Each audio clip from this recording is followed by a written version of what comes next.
la primera carta a Timoteo.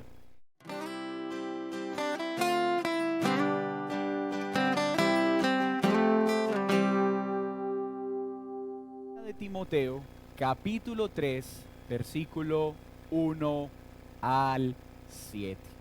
Primera de Timoteo 3, 1 al 7.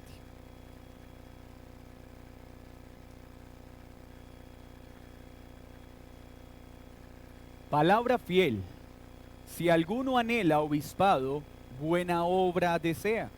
Pero es necesario que el obispo sea irreprensible, marido de una sola mujer, sobrio, prudente, decoroso, hospedador, apto para enseñar, no dado al vino ni pendenciero, no codicioso de ganancias deshonestas, sino amable, apacible, no avaro, que gobierne bien su casa, que tenga a sus hijos en sujeción, con toda honestidad, pues el que no sabe gobernar su propia casa, ¿cómo cuidará de la iglesia de Dios? No un neófito, no sea que envaneciendo se caiga en la condenación del diablo. También es necesario que tenga buen testimonio de los de afuera, para que no caiga en descrédito y en lazo del diablo. Señor, hoy nos presentamos con todo temor y temblor para meditar en tu preciosa, perfecta y suficiente palabra. Hoy como iglesia local entendemos el valor de esta porción, al igual de toda la carta, tal y como la hemos estudiado. Hoy como iglesia te pedimos que nos ayudes a discernir con sabiduría las cualificaciones que deben estar en los oficiales de tu iglesia, pero también a entender que es responsabilidad de cada creyente anhelar, atesorar y vivir tal y como esta porción nos lo enseña. Pues aunque es deber del anciano gozar de dichas virtudes, también es deber de cada creyente anhelarlas y ser diligentes reflejando tu carácter. Te ruego en esta mañana, por favor, tu Santo Espíritu nos asista, no solo para oír tu palabra, sino para ponerla por obra. En el nombre de Jesús, amén y amén. Esta sección de estudio entonces la hemos denominado la irreprensibilidad del pastor.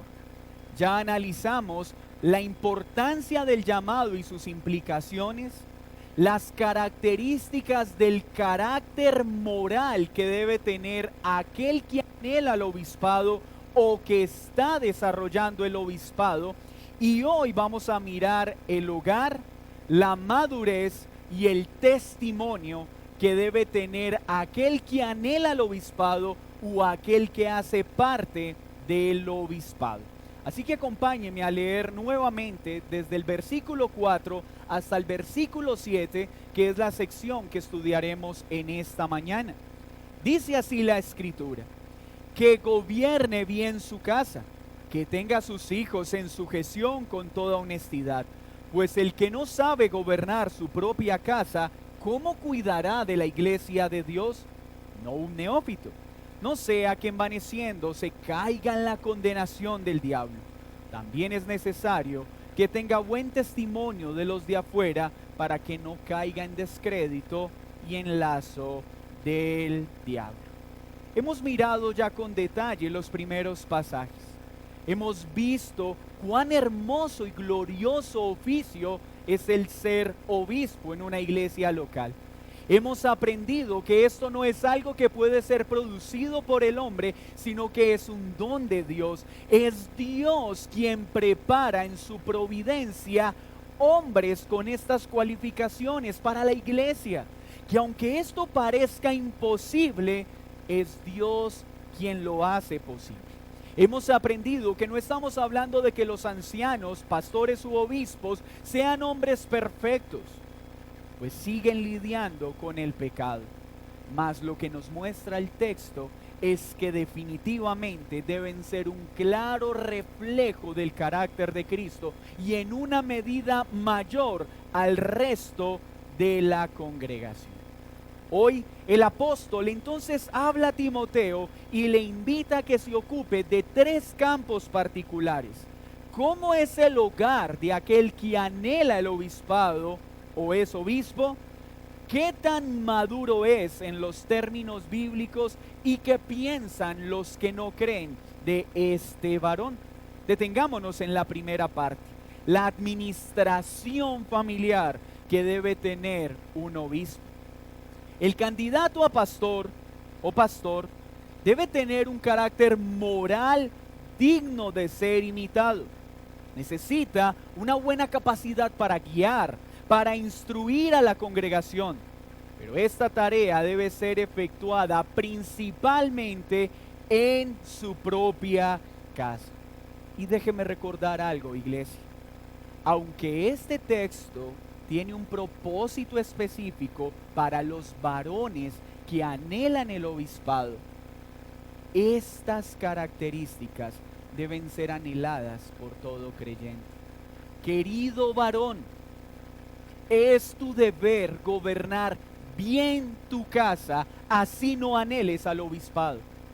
Es que eso es para los pastores. No, este es un mandato para todos los creyentes. Cada hombre debe gobernar bien su hogar. Causar una buena impresión en la vida de la iglesia no es difícil. Solo se requiere visitar a unos cuantos hermanos, unos cuantos actos de servicio, una llamada ocasional o un mensaje. Ser amable y cordial en los espacios de la iglesia no es complicado. Pero ¿qué dice el apóstol? No es solo en el contexto de la iglesia. Esto mismo se refleja en el hogar de aquel que anhela el obispado. Es allí donde un hombre es conocido sin ningún filtro. Es la esposa y los hijos quien conoce mejor nuestra forma de ser, cómo reaccionamos ante las dificultades y las pruebas. Alguien escribió con acierto: para conocer a un pastor, déjeme a solas con su esposa y en especial con sus propios hijos. La Iglesia de Cristo entiende que la familia es fundamental no solo para la sociedad, sino para que la iglesia crezca de manera sana, distinto a lo que promueve el mundo. La sociedad de la cual hacemos parte promueve grandes estándares académicos, excelentes habilidades de liderazgo en los gerentes y profesionales. Esta generación sobresale por su formación académica.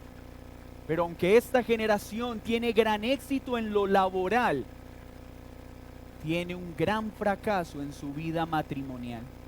Las empresas quieren que sus ejecutivos hagan prosperar sus negocios a cualquier precio. Así esto implique perder a su esposa y a sus hijos.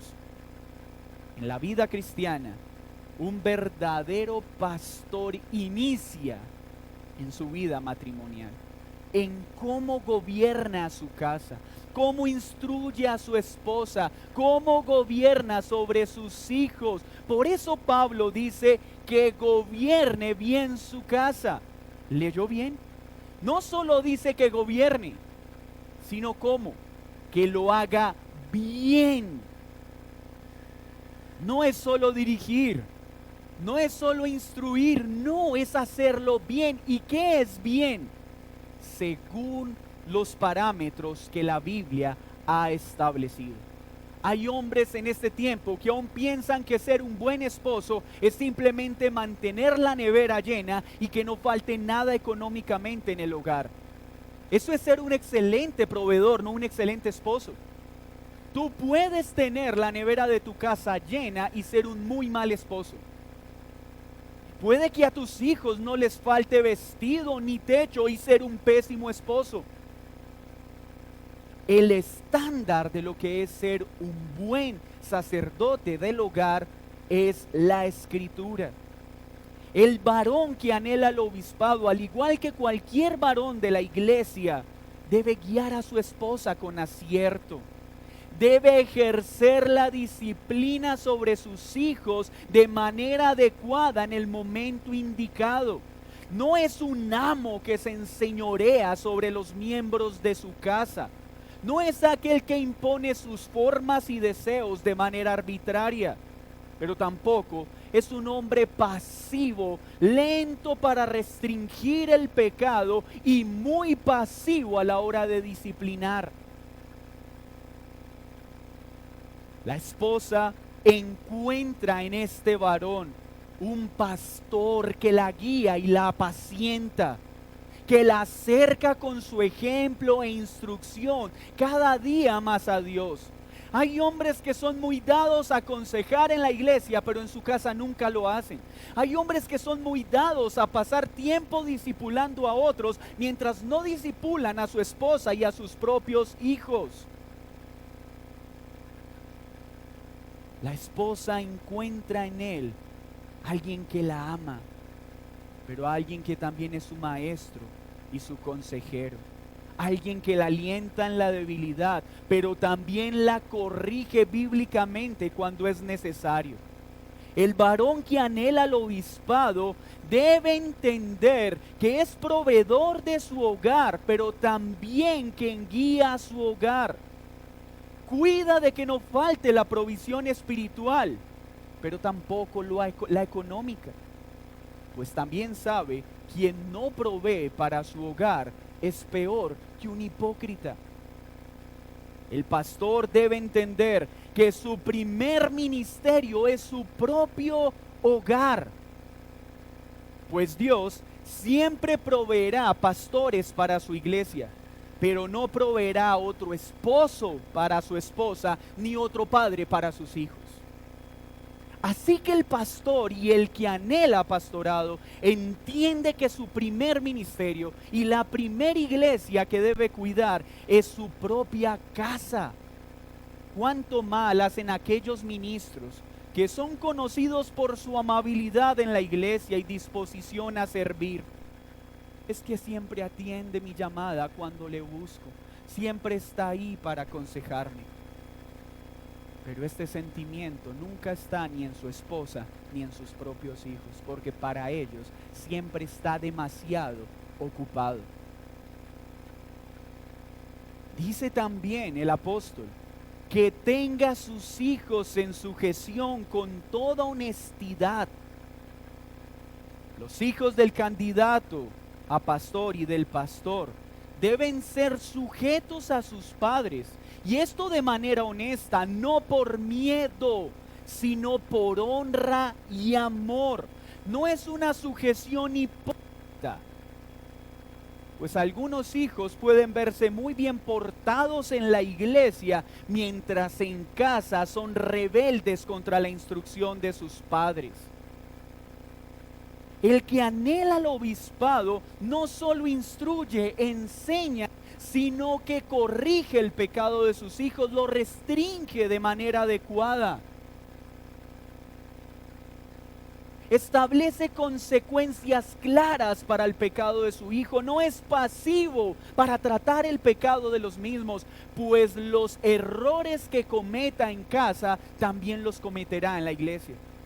Si un hombre no gobierna bien su casa, no gobernará bien la iglesia. Si un hombre es pasivo en el ejercicio de la autoridad en casa, lo será en la iglesia. Si un hombre se enseñorea de su esposa y sus hijos, se enseñoreará de la iglesia. Algunos, apelando a la traducción al español de Tito 1, dicen que los hijos de un pastor deben ser creyentes. ¿Esto será cierto? Dice Tito 1:6: y tenga hijos creyentes que no estén acusados de disolución ni de rebeldía. Mis hermanos, sabemos por la analogía de la fe y por los demás textos de la Escritura que nadie puede garantizar la conversión de un hijo. El texto y la palabra que está utilizándose en Tito 1:6 es fiel. Es decir, que sea fiel a su padre, que sea sujeto a la autoridad de su padre. Claro que todos como padres anhelamos que nuestros hijos sean cristianos, pero eso no depende de nosotros, es una provisión divina. Pero al ver los hijos de un candidato o de un pastor, debemos ver hijos que se sujetan por amor dentro de la iglesia y fuera de ella. No que sean hijos perfectos, pues son pecadores. Pero debe verse naturalmente que el padre es oportuno para corregirlos, que es rápido en instruirlos, que da consecuencias claras conforme a la escritura cuando estos pecan. Y estos se sujetan porque le aman. Tomando entonces el consejo de Timoteo y Tito, estamos hablando de que aquel que anhela el obispado debe tener hijos que reconozcan su autoridad, que no sean como los hijos de Elí, que mientras servían en el templo utilizaban su dignidad por causa de su padre para cometer perversiones sexuales con las siervas de la iglesia. Iglesia amada, muchas de las perversidades en este tiempo son ocasionadas por los hijos de los pastores. Porque si no gobierna bien en su casa, no podrá gobernar sobre sus hijos en la iglesia. Y son los hijos de muchos pastores los que terminan cometiendo un gran número de perversidades. ¿Qué es entonces lo que nos pide el texto? Que estos hijos respeten las normas, que estos hijos no causen división en la iglesia, que estos hijos tengan un carácter que evidencie que están siendo enseñados e instruidos en su hogar, pues el que no sabe gobernar su propia casa no puede cuidar de la casa de Dios. No puede. Toda debilidad de carácter que se evidencie en casa, tarde o temprano se manifestará en la iglesia y causará un gran mal. Por eso, esposas, hijos, ustedes son muy importantes cuando alguien va a ser candidatizado. Si ustedes ven que su esposo o que su padre es uno en la iglesia y otro en la casa, ustedes deben ser los primeros en denunciarlo. Ustedes deben ser los primeros en impedir que sea candidatizado al pastorado. Porque luego será una tragedia no solo para la iglesia, sino para tu propia casa. Esto en cuanto a su hogar, pero mire que Pablo también dice a Timoteo, pero debe ser un hombre maduro.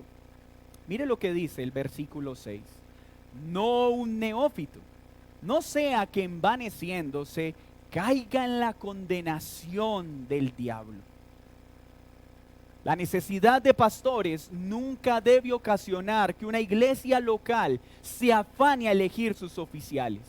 Neófito significa nuevo en la fe, es decir, una planta recién sembrada. Eso traduce literalmente.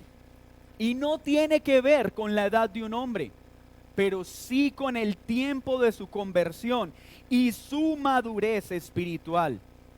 Que no sea un recién convertido, pero que también sea un hombre maduro. Hay hombres que gozan de una gran oratoria, una gran habilidad pública, carisma para socializar. Pero estas virtudes muchas veces se confunden con madurez. Una cosa es madurez y otra cosa es destreza pública. Puede haber un hombre que lleve muchos años, entre comillas, en la vida cristiana y aún tenga muchos años en su edad y sea un completo inmaduro. Hay hombres de avanzada edad y de muchos años en la iglesia que se comportan a veces peor que un niño. Ligeros para tomar decisiones, impulsivos en su actuar, carentes de todo discernimiento. Eso es inmadurez.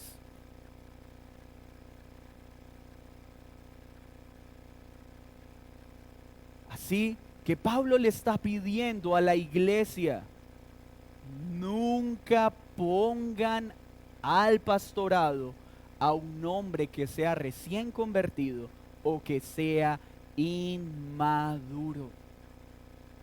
Cuando Pablo establece las iglesias en Hechos de los Apóstoles, vemos que en su primer viaje misionero hay una identificación de la conversión de Timoteo, pero Timoteo no es puesto ahí mismo como pastor. Pasaron aproximadamente entre 5 y 6 años para que en el segundo viaje misionero él fuera un comisionado apostólico. ¿Quiere decir que el tiempo mínimo es de 5 o 6 años? No, esto no es una ley, pero sí nos muestra que no debemos ser prontos para nombrar un hombre al pastorado. Es que este hombre conoció, está arrepentido, lleva 2 años sirviendo diligentemente al pastorado, ahora coloquémoslo como pastor. No. Pero ya dejando claro que neófito habla de recién convertido, necesitamos dejar claro que también habla de madurez. Pues hay muchos varones dentro de la congregación que intelectualmente son muy buenos, comprenden muy bien la doctrina y la teología, la enseñan con facilidad, pero si eso no se ve reflejado en su carácter, también es inmadurez. Porque una de las evidencias de que un hombre es inmaduro es que conoce muy bien la teología, es capaz de enseñarla muy bien, pero no es transformado por ella. Eso es inmadurez. Porque la leche que está consumiendo no le está haciendo provecho para crecer. Un hombre inmaduro es aquel que mantiene en contiendas y disensiones, que usa la teología para debatir, no para transformar su propio carácter.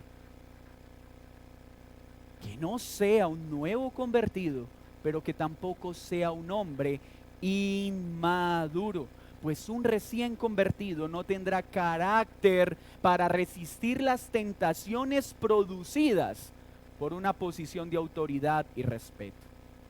Mire lo que dice Proverbios 16:18.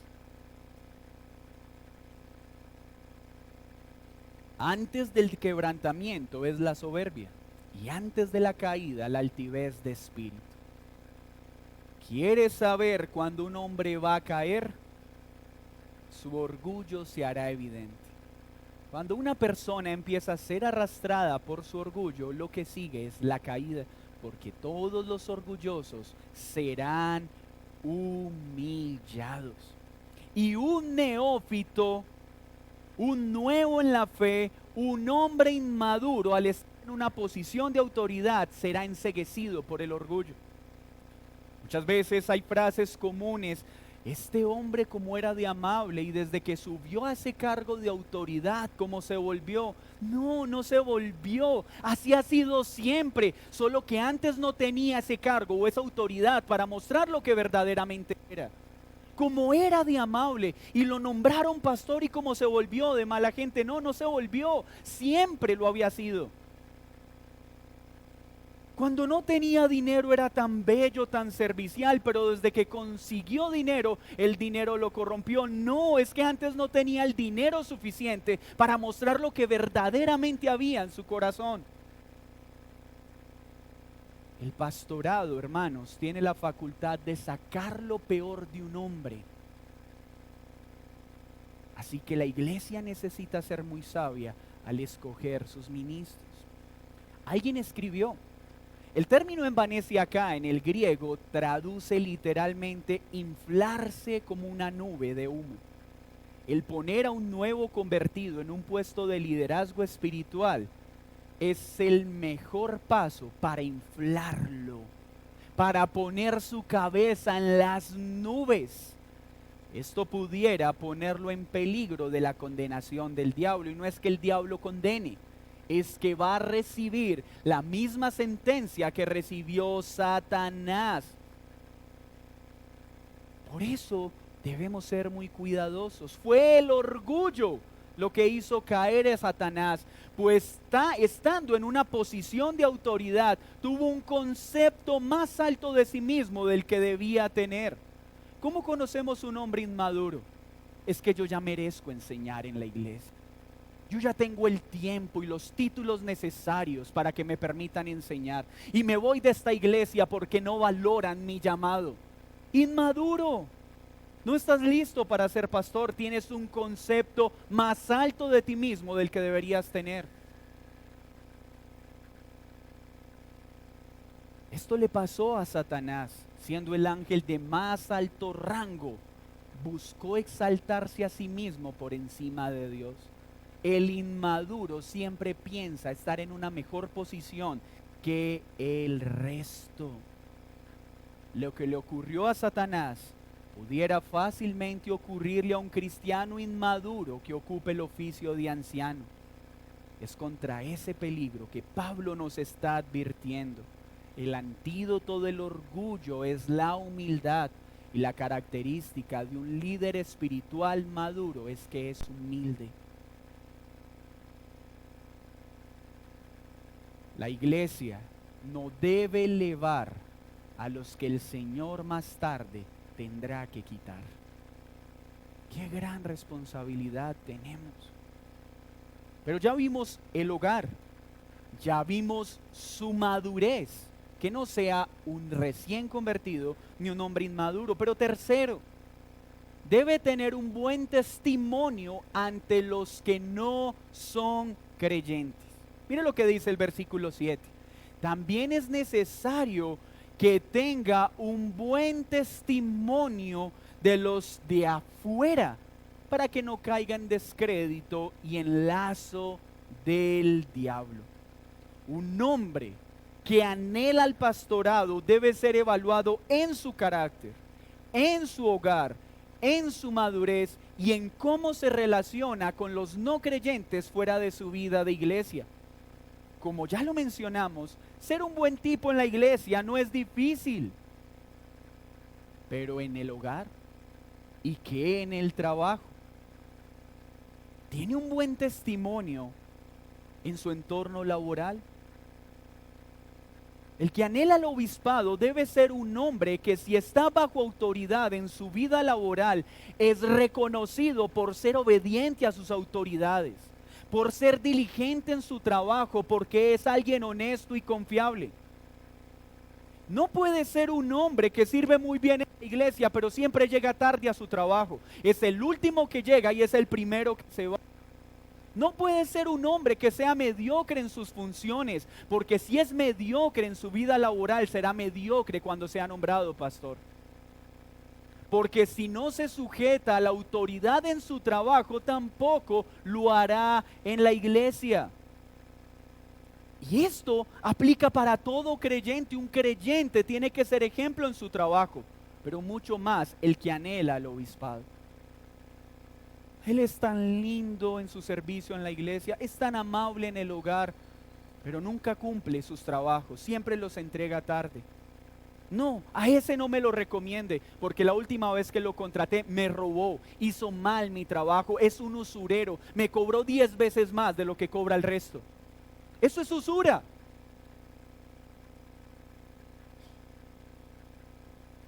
Debe ser un hombre que, si está en autoridad, es conocido por pagar lo justo, por tratar de forma adecuada a sus empleados. Pues si un hombre es un mal jefe en el mundo, será muy mal pastor en la iglesia. Un hombre creyente debe pagar lo justo a los empleados, debe tratarlos con dignidad. Y si no lo hace en su trabajo, nunca lo hará en la iglesia. La vida que lleve afuera de la iglesia, luego se verá reflejada en la iglesia. Debe ser un hombre que goce de honra. Debe ser un buen vecino. Debe ser un buen empleado. Debe ser un buen jefe. Debe ser entonces un hombre que, a la hora de predicar, sea escuchado con agrado por todos, aún por su jefe o por sus compañeros de trabajo si vinieran a la iglesia. No quisiéramos un hombre en el púlpito del cual tuviéramos que escuchar: ¿este es pastor? ¿Este, como es de mal jefe, como es de mal empleado, es pastor? Eso sería una vergüenza para el nombre de Cristo y para la iglesia. Cuando un hombre que es mal testimonio ante los que no creen es puesto como pastor, será ocasión para que el nombre de Cristo y de la amada iglesia de Dios sea denigrado. Aunque predique verdades desde el púlpito, su hipocresía hará que los no creyentes se tapen los oídos, que tengan razones para afirmar que no necesitan una iglesia, pues si en una iglesia permiten tales hombres en una posición de autoridad, ¿quién necesita congregarse?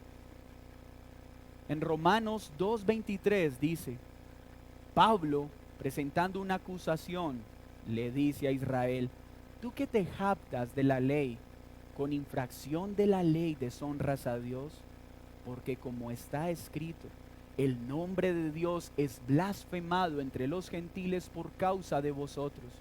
Israel debía haber sido luz para las naciones, sin embargo fue motivo para que blasfemara. Iglesia, cuando nosotros como creyentes somos un mal testimonio con los que no creen, estamos causando que el nombre de Cristo sea burlado. Es el nombre de Cristo el que es deshonrado. Y le estamos dando razones a los incrédulos para que piensen que no necesitan buscar al Dios del cual nosotros le estamos hablando. Alguien escribió, poner en la iglesia, en un lugar destacado de autoridad, al que tiene una reputación pecaminosa en la comunidad, sería traer sobre sí la iglesia el reproche y las burlas del mundo.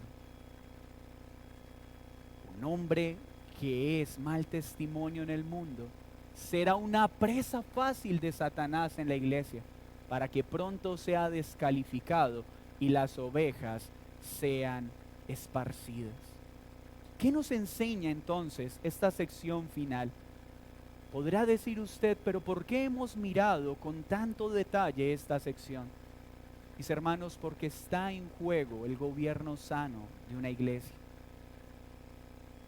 No conocer estas cosas es lo que ha producido que hoy el gobierno de la iglesia esté en crisis.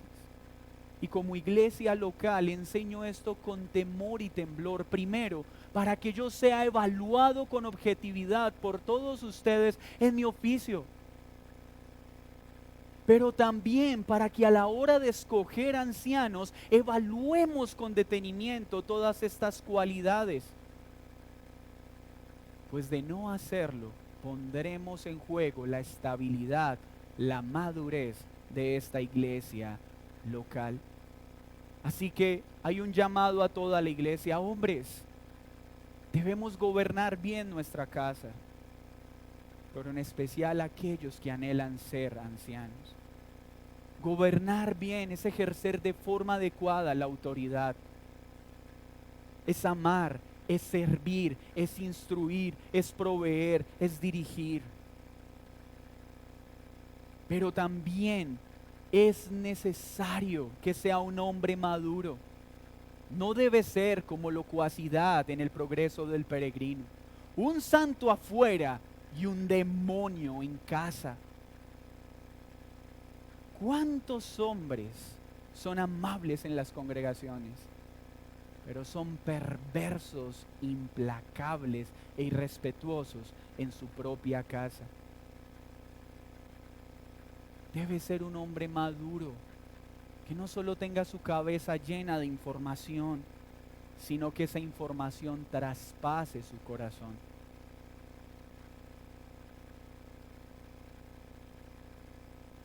Este hombre debe gozar de buen testimonio de los de afuera, que aún los que no creen hablen bien de él.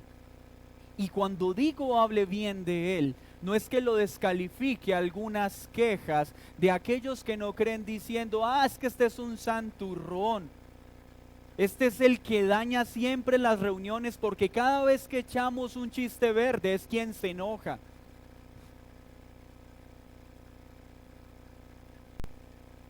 ¡Qué pereza! Ahí viene el aguafiestas. Pues a todo le está llamando pecaminoso. Hay que aprender a identificar los juicios de los que no creen. Pero sí debemos estar atentos a que no hayan cosas en su vida diaria que lo descalifiquen. Los creyentes deben andar sabiamente para los de afuera. Pedro escribió, manteniendo vuestra manera de vivir entre los gentiles, para que en los que murmuran de vosotros como de malhechores, glorifiquen a Dios en el día de la visitación al considerar vuestras buenas obras. ¿Qué debemos hacer entonces con lo que hemos aprendido? Y quiero hacer una nota de balanza, iglesia amada. Con este estudio hemos puesto en nuestras manos una espada muy afilada. Y esta espada afilada será muy útil para elegir y evaluar con sabiduría a los ancianos de la iglesia. Pero debo advertir que esta espada no es puesta en nuestras manos para destruir a quienes tenemos enfrente. Porque somos expertos fariseos en coger estas verdades para empezar a denigrar y dañar la honra de todas las personas. Si has de tomar esta espada con fuerza, primero tómala para traspasarte a ti mismo, antes de querer medir con ella a todos los pastores que te rodean. Pero es para que en el momento en que tengamos que nombrar candidatos, evaluarlos, la levantemos con mansedumbre y misericordia, no queriendo dañar a nuestros propios hermanos. La Biblia muestra que el propósito principal de la disciplina es impedir que el pecado se extienda en la vida del que practica pecado, en la dinámica de la iglesia, y para dar testimonio a los incrédulos de que la iglesia de Cristo no es tolerante con el pecado. Ahora bien, no solo debemos establecer qué hacer, sino cómo hacerlo. El cómo debe hacerse con un carácter piadoso, es decir, si en algún momento como iglesia observamos que alguno de los ancianos de la iglesia está faltando a estas cualidades, no es para que empecemos a murmurar en los pastillos y a dañar su honra. No es para causar división. Primero, es para hacer lo que la Escritura enseña. Debo acercarme a él. Debo buscarle y decirle: amado pastor, tú también eres mi hermano. Y como hermano, por la Escritura, quiero mostrarte que estás procediendo de manera inadecuada. Si este hermano no se arrepiente, debo llamar a 2 testigos sabios. No a los más chismosos de la congregación, a los más sabios. Y confrontar al pastor con amor. Pastor, estamos observando que estás haciendo algo inadecuado, estás faltando a tus cualidades. Te pedimos que te arrepientas porque te amamos. Y si este hermano no se arrepiente, debe ser anunciada a la asamblea de creyentes para que lo llame a arrepentimiento. Y si el pastor no se arrepiente de su conducta pecaminosa, debe cesar su oficio y no puede continuar como pastor en la iglesia.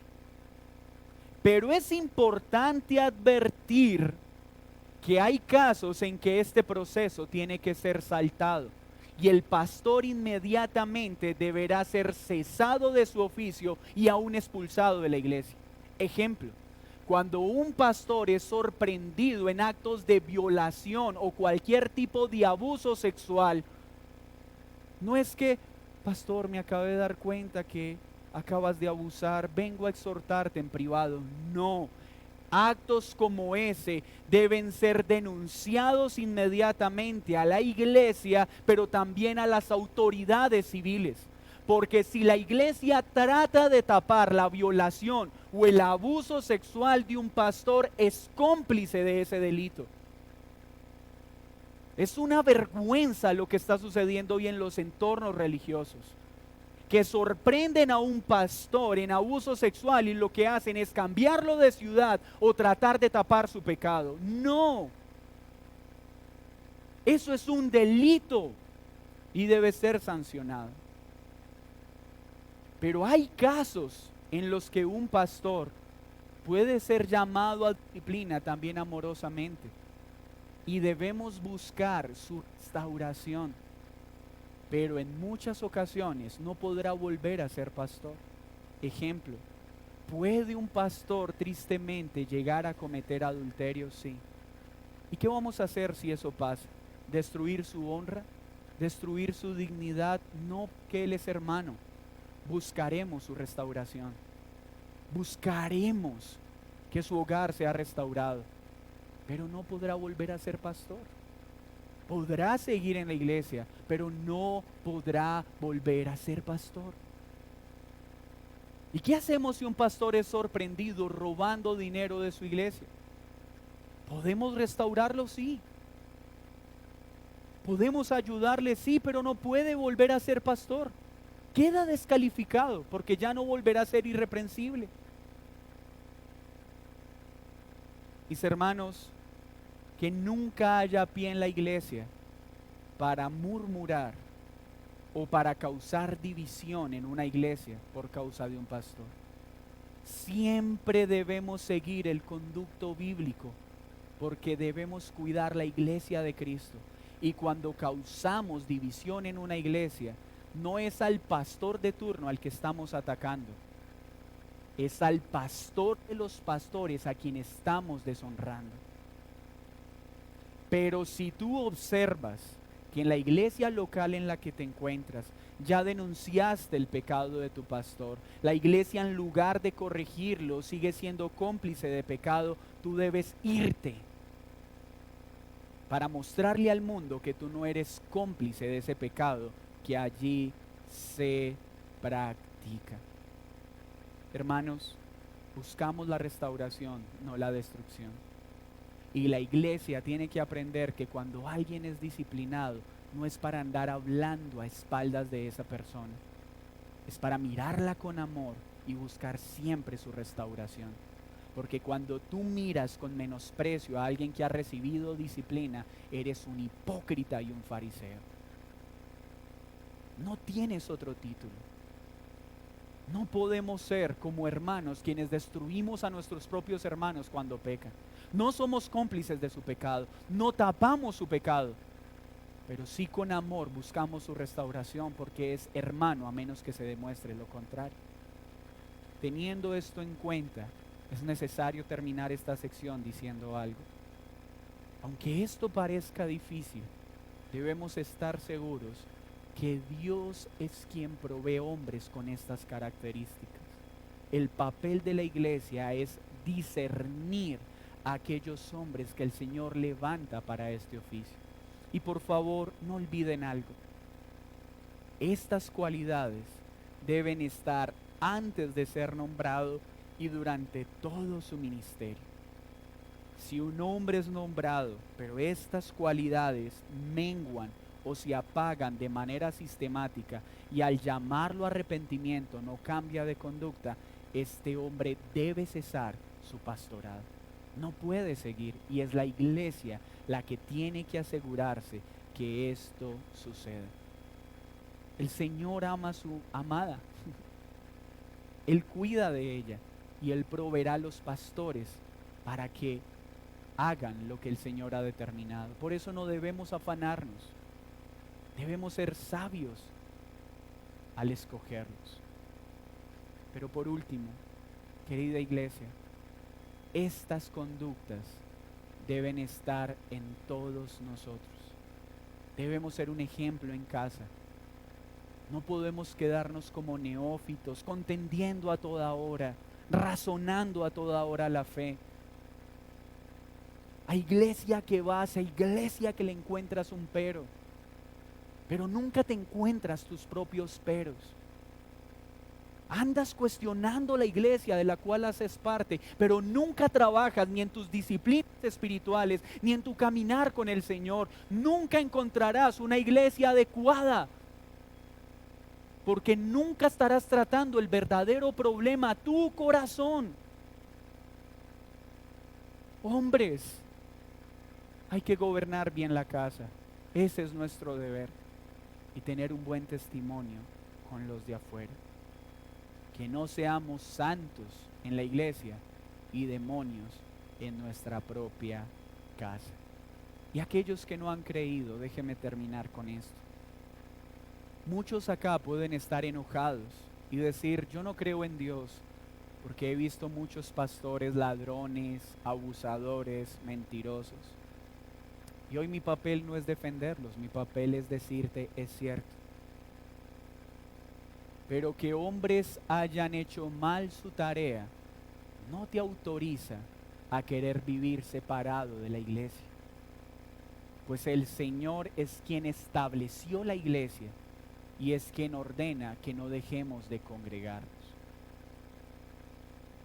Esto no garantiza que tengamos pastores perfectos, pero esto sí nos ayuda a que cuando los pastores no hagan la tarea que les fue comisionada, seamos prontos o para refrenar su pecado, o para lograr su pronto arrepentimiento, o para impedir que sigan extendiendo su pecado. Y esto es tarea de la iglesia, no de un hombre en particular. No te excuses más en lo que están haciendo otros hombres. Ocúpate de tratar tu relación con el Señor. Que el Señor nos ayude a tener un gobierno sano por bien de la iglesia y de las siguientes generaciones. Dios, muchas gracias por tu palabra. Hoy como iglesia local te pedimos, ten piedad de nuestra iglesia. Ayúdanos a ser sabios a la hora de nombrar ancianos, pero ayúdanos a hacer las correcciones a nuestros ancianos, también de manera bíblica, no dañando su honra, no dañando su dignidad, sino también buscando su restauración. Pero que si algún anciano comete un pecado que requiera también disciplina inmediata, no seamos lentos para aplicarlo, que aunque lo hagamos con amor y piedad, lo hagamos con firmeza y con radicalidad. Te rogamos para que proveas a esta iglesia local muchos ancianos. Por favor, levanta muchos pastores en esta iglesia, pero que nunca la necesidad nos lleve a afanarnos y a saltar los procesos. Te ruego, Señor, que mis hermanos también con limpia conciencia, a través de tu palabra, evalúen mi actuar, para que conforme a tu palabra, esta iglesia también sea administrada y gobernada como tú lo ordenas. Guarda esta iglesia. Guarda a los jóvenes de esta iglesia. Restringe y refrena el pecado de nuestros hijos, pues anhelamos que sean los próximos pastores y los próximos misioneros. Pero si no han de ser pastores y misioneros, que sean profesionales ejemplares, que tengan un hogar que refleje la unión de Cristo con la iglesia, que sean de buen testimonio para el mundo y que sean maduros en su fe. En Cristo Jesús. Amén y amén. Vamos a tomar las...